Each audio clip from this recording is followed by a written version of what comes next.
Qalu inna lillahi wa inna ilaihi raji'un. Inna lillahi wa inna ilaihi raji'un. Inna lillahi wa inna ilaihi raji'un.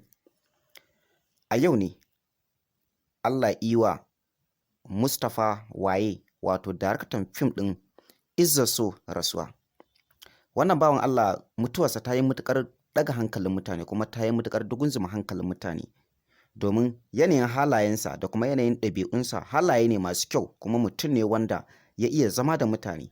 A zamansa na rayuwa baya iya nuna bambancin babba ko yaro domin yakan iya zama da kowa lami lafiya kuma sam lafiya. Wannan bawan Allah Allah ya mishi rasuwa a yau Lahadi inda kuma aka yi jana'izarsa a cikin garinsa wato jihar Kano. Wannan bawan Allah mutuwarsa ta yi matuƙar bai mutane mamaki domin kowa ya gan shi kashe gari ko a yau ɗin ma wasu da yawa sun gan shi lami lafiya. Inda wannan mutuwa ta zo mishi bakatatan ba rahin lafiya, ba jinya, ba tari ballatane atishawa. Lokaci katsam iyalansa suka tsinci gawarsa a kwance a ɗakinsa wato kan gadonsa.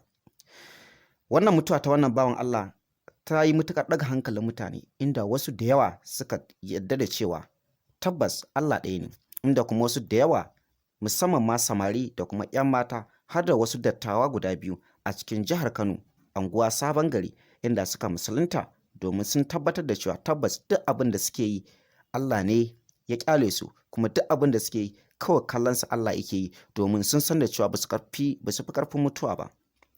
Wannan bawan Allah ya musuluntar da su ne ko mu ce sun musulunta domin shi ne ba don komai ba sai domin kyawun halayensa.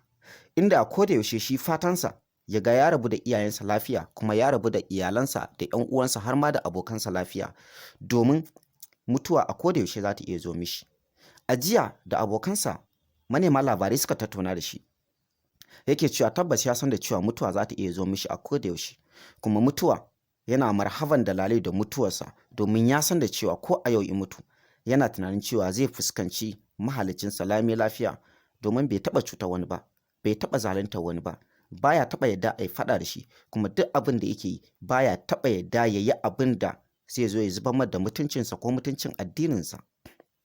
Kuma mutumin nan baya taɓa nuna bambancin babba ko yaro, ƙabila ko addini.